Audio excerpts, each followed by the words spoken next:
Yes, let us enter into Lion Cup, which took place on Saturday, June 11th, 2026.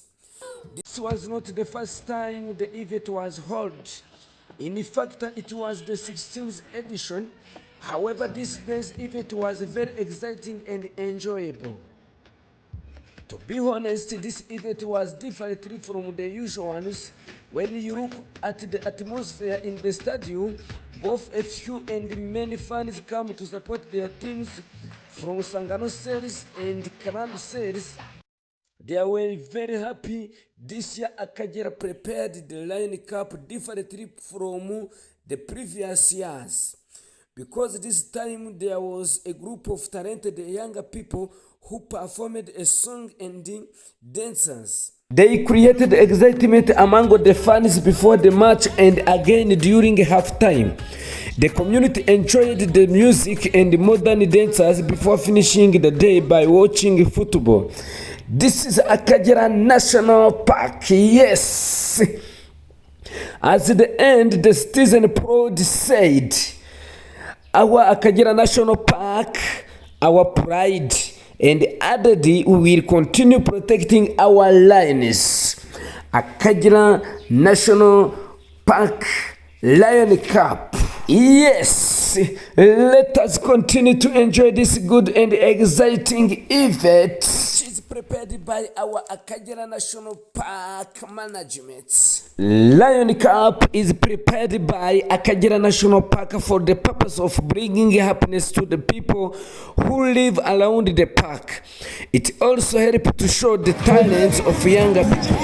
During this event, people learn about different development brought by Akagera National Park in their sectors, such as constructing road, supporting cooperatives financially, and giving people opportunity to visit the park free of charge.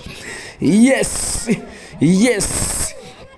In addition, the park asked the community to help protect the national park by fighting against poaching and protecting different animals found in the park, such as rhinos, buffaloes, hippos, rabbits, and others. Other special moment appeared during the event when a very young boy called Fabrice, who has a physical disability affecting his legs and belongs to the group of dancers and singers, impressed people through his talent of juggling and controlling the football. This celebration was unusual because it was well prepared. Some people even wondered whether it was the Lion Cup or a professional football event like World Cup because of entertainment before the match.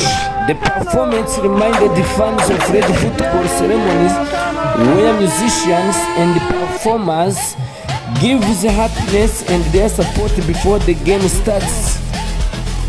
Truly, the fans enjoyed the Lion Cup 2026 because of how it was organized.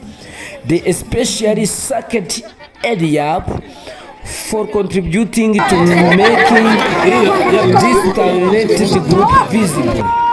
They also appreciated the management of Akagera National Park for the excellent preparation of the event.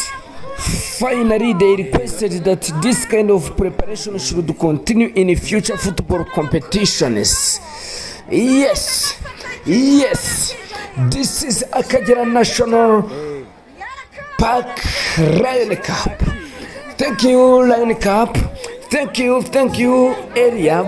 Thank you, Akagera National Park Management. Thank you again. Continue to enjoy this enjoyable event of Lion Cup.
Mwavanye akavuyo.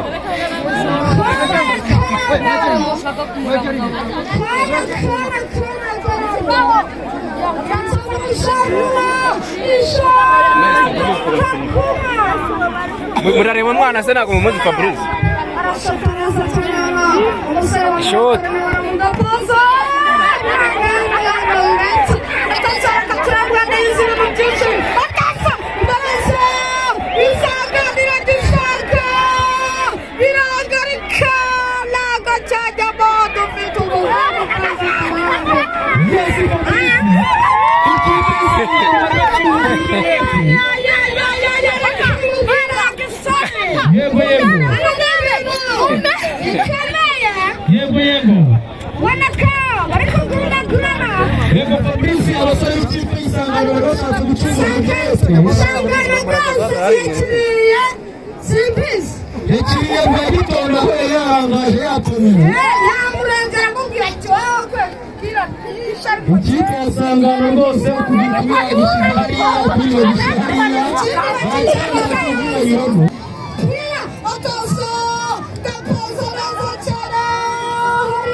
Parike yacu, intore zacu,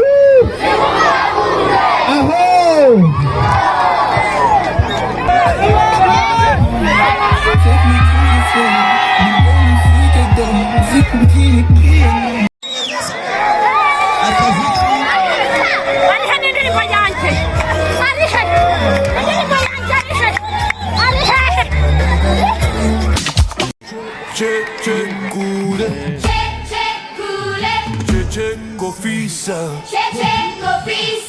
Kofisa langa,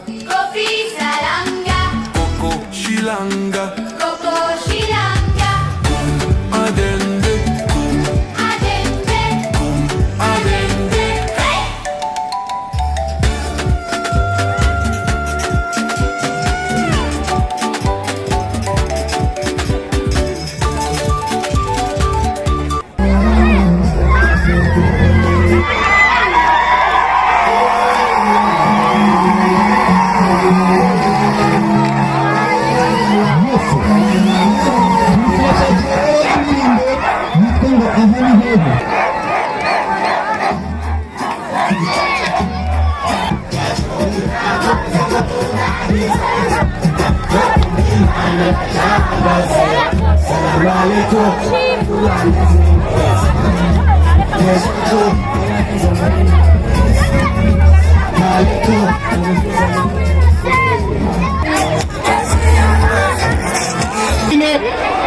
Ikipe yatsinze tuyihanganisha, ikipe yatsinze nayo tuyihemba inakomeza.